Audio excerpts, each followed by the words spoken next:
Well, the Supreme Court has spoken again, and this time around it has ordered the Electoral Commission not to use the National Health Insurance card for voter registration. The PNC youth organizer Abu Ramadan and two others are beside themselves with joy. But their joy will not be our focus on today's big story. We will rather be delving into the implications of the verdict. Regulations 1 subsection 3D of CI 72, which allows the Electoral Commission to use health insurance cards for the voters registration exercise, was challenged and won by the plaintiffs. So the question tonight is, does it mean that CI 72 is null?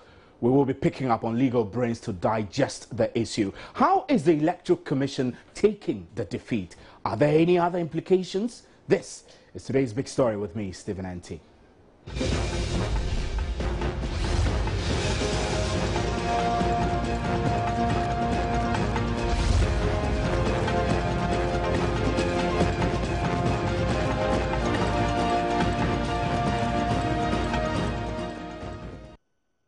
Well, last Thursday, the Supreme Court placed an injunction on the Electoral Commission, the governing body, halting the plan voter registration for Friday. The verdict is that NHIS cards will not be used for verification for voters registration. The plaintiffs argue that since one is not necessarily required to be a citizen to hold an NHIS card, using it to register a person to vote in national elections violates the Constitution. I will engage a lawyer, Samson Ladi Ayenini. We're expecting to get him on the line, so we will start the discussion. Samson, good evening, if you're on the line now.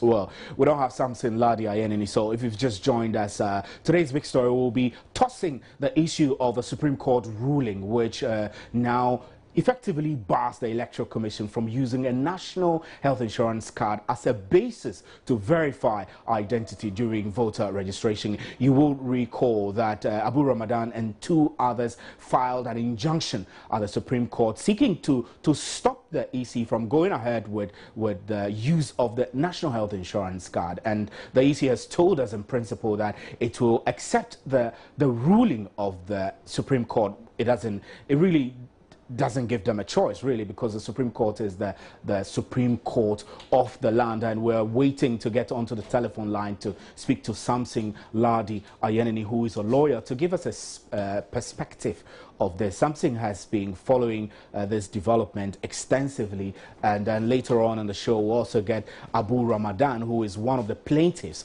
to discuss the issue extensively with us. You're watching today's big story. Today's big story is brought to you by the suppliers of PVC and fabricated doors and windows. My name is Stephen Nt, and we have in a studio now Abu Ramadan to help us with the discussion. Abu Ramadan, great to have you in the studio. Thank you for having me. We are back to the same issue. I remember that I asked you whether you feel victorious, you feel that you won. Maybe I should ask you again. How do you feel about the Supreme Court finally upholding all the reliefs you sought at the court? I would say happy, but the ruling has really challenged me, considering the fact that it was a unanimous decision to want to go a step further to achieve the ultimate as I intend to I'm looking for. And for that matter, it's just a bigger challenge thrown at me. Although we are happy, myself, Evans Limaku, we are all excited that the ruling went our way. The second issue we're looking for from the court said, oh, I can't take that law out. That has to do with use of same ID card. The court said I can't take it out, but this is the explanation of the law. The court gave explanation to that particular clause within the law and said, we'll maintain it, but this is the explanation. And we're happy. But now, the bigger question we ask ourselves is, those who have registered using the health insurance, what happened? Who voted in 2012, what happens to their registration? That's a bigger question. Let me put that to the lawyer. I'm joined on the line by Samson Ladi Ayenini. Samson, we're always happy to have you. You've been following this debate extensively, and you even wrote about it on My Joy Online. From a legal standpoint, what does this mean? Well, we lost Samson again. The telephone is tripping on us. But Abu Ramadan, you were saying that you required or requested the Supreme Court to also go ahead to perhaps take a decision on those who have already registered using the National Health Insurance cards. Are you not overstepping your boundaries?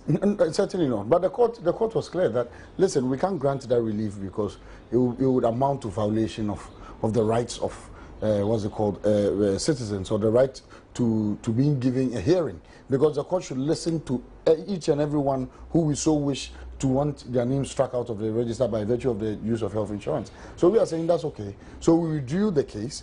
Then now that this ruling has come, I've told the lawyers to go back and look at the possible way we could go back to court, because it's just like having granite soup that has gone bad. When you want to reheat it to eat, you either drop in charcoal so that it absorbs the bad side of it so that you can enjoy it. But if you, after putting in the charcoal, it still doesn't make it edible, then you must prepare a new one. Prepare a new one. Samson Ladia Yeneni is joining us. Samson, let's talk about the law, the CI 72. This ruling, the bit of the CI 72 which is affected. Can you tell us what we should now look out for, or what from a non-legal standpoint we should be? First of all, I'd like to say congratulations to democracy. That's one at the end of the day. I have codenamed this the common sense victory for democracy. Not too much to do about law, really. And so Kwesi Danswe Champong, Abu Ramadan, and Evans Nimakon deserve our congratulations. They are lawyers as well. But the very simple thing that the court has done, well, they won one leg and they lost the other leg.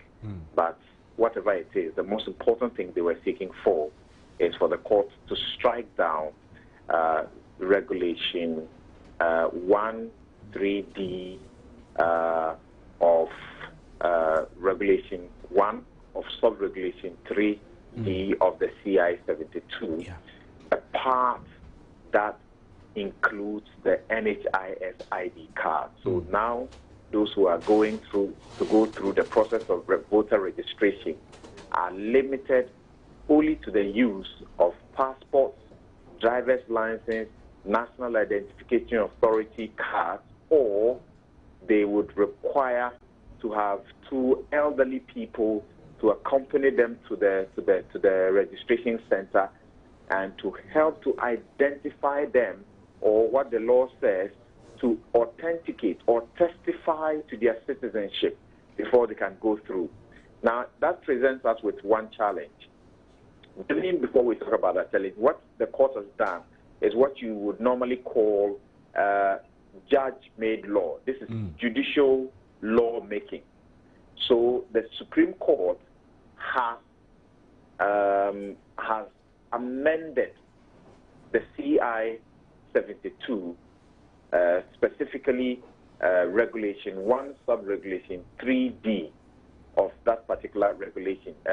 It's been amended. So that's what it is. Now, Steve, the part that, the challenge that it brings up is whether we are choosing the lesser evil. That's what we have to think about. But the challenge it throws up is that you and I are aware that many or most of our brothers and sisters and friends who are less well-to-do or are in the villages and the hinterlands, in the hamlets, do not have passports, because the only time they ask for a passport is when they want to travel. They do not have driver's license because they do not own cars or drive. Most but Samson, may not also have the National Identification Authority card because not many have been issued yet, even though they have registered for it. Right.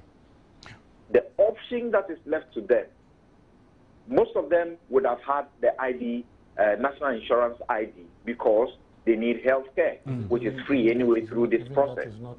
Samson, quickly, I'll pause you briefly because I have Abu Ramadan in the studio who needs to wrap up and go for another engagement. Abu, you're hearing Samson raising a key issue. I mean, I know that he, as a lawyer, he's bringing this up, and I need to put to him whether the Supreme Court usually makes these considerations before making a final ruling or judgment. But here we are confronted with a new situation where many of the people who live in the rural areas, villages, etc., do not have the luxury of even acquiring driving licenses or passports. They need to be traveling abroad before they get a passport. And the national identification, which is supposed to be the common ID they can use, is also not so widely available to them. So this lesser evil, how are the political parties willing now to confront this lesser evil in the process of registration and perhaps ensuring that their people won't be disenfranchised? As much as it's a possibility, all that Samson is saying is a possibility, as much as it is so, the reality is, how did we register people in 1992 when there was no health insurance card? How did we register people in 96, 2000, 2008, 2012? Until the CI 72 was enacted, and we have the health insurance card. There were instances in the registration process where no photo IDs were required. That is why. So the law has changed. That is why, yes. So, but people registered. In those days, people were, when they registered, they were casting their ballot. That is why in the law, it gives room for you to take 2 elderly registered people to identify you. And you are willing, the political parties are willing to go through this tiresome process in order to... It is not tiresome. It is better for me to want you to come with somebody who is an elderly person within your society to identify that truly Kweku Menu is 18 years. He lives here, he's a Ghanaian, and he lives here. And his father is Asumesi. Asumesi, he qualifies to register. Than for me to put an Ivorian or Togolese. Give the Ivorian or Togolese the opportunity national health insurance certainly and give him a chance to register or even cast his ballot. So are you going ahead after this victory to now go on with your second case, which you said you withdrew, by now wanting to ask the court to look into expunging the names of those people who registered with an NHIS card? Precisely, that's the next line we're looking at, and the lawyers are going through to look at how best we could take the case before the court, because it's our belief that now the voters register is contaminated. As the ruling of the court, the voters register is contaminated. It has people on it who registered using the health insurance. And it must be cleaned. In your view, it must be cleaned. So if the Electoral Commission voluntarily won't clean the register, or voluntarily won't say the register is contaminated, and for that matter, let's take steps to rebuild confidence by taking steps in doing this A, B, C, D, E, F, then we'll have to resort to the law courts once again to ask the court to clean the register for us. Right, Abu Ramadan, we're grateful for your time. Abu Ramadan is one of 3 plaintiffs who have won a case against the Electoral Commission. They filed a case at the Supreme Court restraining the use of the National Health Insurance Card, and the Supreme Court has upheld their application. Now, we're joined on the line again now by, Finally. Yeah. Is he now suggesting that he, Abu, and Evans, they abandoned a request that they had made in this same writ? Yes, they did. Asking the court to struck out the names of persons who use NHIS cards to register to be voters. Yeah, rightly so. That's my understanding. Yes, the court sort of, in a certain unanimity, sought to inquire from them how they wanted the court to do that without they physically bringing all those persons before the court, so that those persons will also have the opportunity of being heard, so that it could be the case that one person you say used NHIS card may have used it not because that was the only card he had, but it was one of the cards he could use. It was one of the alternatives. So really, Samson, what you're saying is that this is not a straightforward issue. It's a pretty more cumbersome than... The court said that they think that that was a practical move that they intended to take. And they stood up, their lawyers stood up and said, we respectfully withdraw that leg of the relief we are seeking. Okay. And the court asked them to go ahead and officially request the court to move that part of the relief. And they did, and the court removed it. If he's now saying that was a strategy, and now that they have gotten the main thing they wanted, they are going back to seek to have this done, well and good. Let them go and let us try. But let's try and test the law. The court took into consideration a certain thing, that if it had to remove such persons, their names from the register, there is a potentially disastrous, far-reaching implication if that was supposed to be done. Because if that is done, then someone can also get up and say, if those people who use NHIS cards, registered, voted, have now been removed and are deemed as people who voted illegally or didn't have the right to vote, then let's go back to the votes that were cast. Let us remove their votes from those votes, and let us see now how many people truly voted for John Mahama and how many truly voted for Nana Akufo-Addo. Something I would like to, Can you imagine the cascading effect? I can imagine. I want to pause on the legal bit and jump and explore governance perspective. Dr. Franklin Odro is the head of research and deputy director at the Center for Democratic Development, CDD. Is joining us on the telephone now. Good evening, sir, and thanks for your time. Good evening, Stephen, and good evening to your viewers. We apologize that we held you on for too long, but your outfit called on the Electoral Commission to rescind its decision to use the NHIS card. Now the Supreme Court has spoken. How do you take this news? Well, first of all, I think that if you recall, the context at which I made that recommendation was against looking ahead to whatever voter register that was going to be produced. And the fact that a lot of the political activists have started questioning the credibility of the existing voters register in so far as they did not track the source of the or the credibility of users or holders of the NHIS. And so we had argued that in order to forestall any future disagreement over the voters register, it was imperative that the Electoral Commission looks at that particular provision in the CI and therefore takes steps to remove it, so that we don't end up having this exercise conducted and then somebody coming back to question the credibility of the voters list, and therefore we're going to square one. So whichever way, yeah, sure. So go ahead. So for me, I think the right. Yes, it's true, and I did say that if the Electoral Commission went to do the exercise and accepted the card, they were doing that lawfully. But what I was saying was that if the exercise was done and somebody went back to the court later on and said, because people using NHIS potentially may not be citizens of Ghana and therefore are included in the register, we should discount the register.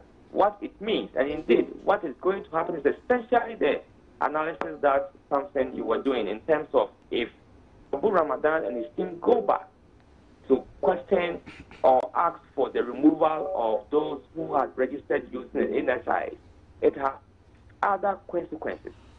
Exactly the point we were making in terms of, does it invalidate the votes that were cast in 2012 or not?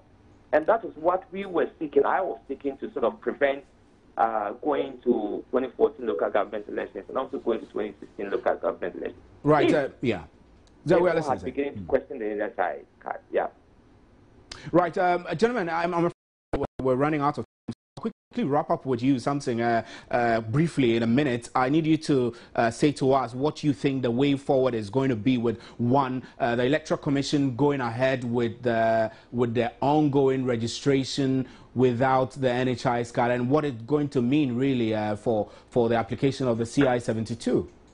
Well, once again, Steve, I say this is a unanimous common sense victory for democracy. Let's all hail it so that we are able to remove from the start those that we don't need, who do not have the right to be in this country and vote from our, to take away the temptation even for them to attempt to register. So that is good. Right. But as I've already noted, what is now going to happen, and which I ask whether is a lesser evil that we need to contend with, is where people now have to go with 2 elders because they don't have all the other cards, and then get them to, so if you don't get some 2 elders who are ready and willing to lead you to the place, then you are stranded. You could get them and they will lead you to the place, and then if they get challenge upon challenges, and the frustrations will come. But in the end, it is the ultimate good that we are looking for. And the ultimate good is that we'll have a better, clean electoral roll that will serve the best interest to protect our democracy in the future. So that's good. Right, thanks very much. Samson Ladi Ayeneni is a lawyer, and we're always grateful that he could join us. I must say that we're trying to raise Sylvia Ano, who is the Principal Public Relations Officer of the Electoral Commission, to also join us on the telephone.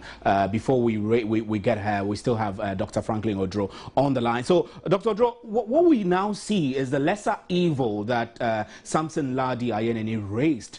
That is the fact that there are many people, especially those who live in the rural areas, who do not have any of the approved national identification cards, like a driving license, like a national identification card, and like a passport. So how are we going as a country to deal with this moving forward in our governance process?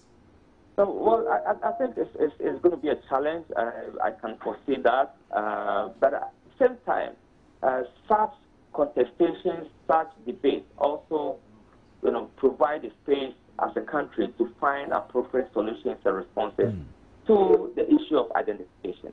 As we live in this country currently, there are multiple sources of identification. We don't have a single source of national ID that anybody right from birth can have. I think this is the time for us to begin to find responses, appropriate responses to identifying citizens of this country. And for that reason, we could use that approach to develop something better. And you would say this approach is something government must begin to take responsibility for? Absolutely. We shouldn't wait for crises or challenges and issues like this to come before we think we can do something better. This is an issue that has been talked about over the years. And if I recall recently, His Excellency the President even talked about the need for us to have a single ID for all of us. I think it's important that as a country we do that, and I think this is a decision that I believe should contribute to that kind of debate to improve our governance system in the country. I know that as head of research for CDD, you must have worked extensively at the grassroots, where you possibly have more information of how much people can prove their IDs. Is it as bad as we are thinking, that many people at the grassroots don't have verifiable IDs? Well, first of all, if I say I have any credible data or evidence to say to sort of back the argument you're making, and I don't have that. I haven't done any research that provides me the knowledge of the degree of people in rural areas having IDs or not. But I think we are all speculating that if you look at the situation where a lot of our communities are rural, the rural communities are more than the urban areas, and where there are not facilities like beds and desks, offices, and so on, and other things, we are speculating that it's most likely that people living in those communities may not have these kinds of IDs that we're talking about. So I think it to be more of a speculation than a conclusive argument that people living in the rural areas don't have this kind of community. But again, I think that is precisely the point that the Electoral Commission, in its own wisdom, put in this CI that people can verify and vouch for others. Because as you know, in communities and rural areas, people know each other. There are families, there are very few hamlets and communities are few people who can vouch that, oh, I know this person. This is the son of this woman or the daughter of this father. And so that provision, in my view, also comes to help in the interim reducing the effect that not having ID could sort of prevent somebody from registering. I don't think it is going to prevent a lot of potential voters to register. But I think in the medium to long term, we should do the proper thing as a country to deal with some of these structural deficits that we have in terms of knowing the people and identifying Ghanaians. Odro is head of research at CDD. Well, before we go, here is a breaking story. Unity Hall at the KNUST, one of the halls at KNUST, is on fire. We're told that it's not clear what exactly started the fire, and we're getting onto the telephone line now to speak to our Shanti regional correspondent, Nuruddin Mohammed. Good evening, Nuruddin, and thanks for making time. Good evening, Stephen. What can you report? Stephen, the fire actually burned some portion of the one of the halls at the KNUST, Unity Hall to be precise, and I understand the fire started around 2:30 to 3, where the fire service personnel had to intervene swiftly. Right. As at now, I don't know the extent of damage because we were not allowed to enter into the building, but we are told that about rooms had been burnt, and at the time of the fire there were no students. You know, the students are on vacation, so there were no students at the hall, and we were also told that they are not sure there are properties or some the properties of students there, but some mattresses and other things are burnt at the whole hall. Right. So, have you been able to speak to some of the hall authorities or student leaders of the hall yet? I spoke to the registrar, and he told me the university is putting in place measures to make sure students will be housed. In the next 2 weeks, we are told the first year students will resume next 2 weeks, and so the university are going to ensure that students will be housed at the Unity Hall next week. They are putting things in order to make sure they are. Even before the fire, they were painting or they were renovating the hall, and then the fire gutted the facility this afternoon. Right. So has the fire been put out? It has been put out. Okay. About 30 minutes after the fire started, the fire personnel came in and then put it off. That's why it was not able to burn the other rooms at the hall. And just remind me, there are no casualties yet. Nobody has died. There are no, for now. Nobody.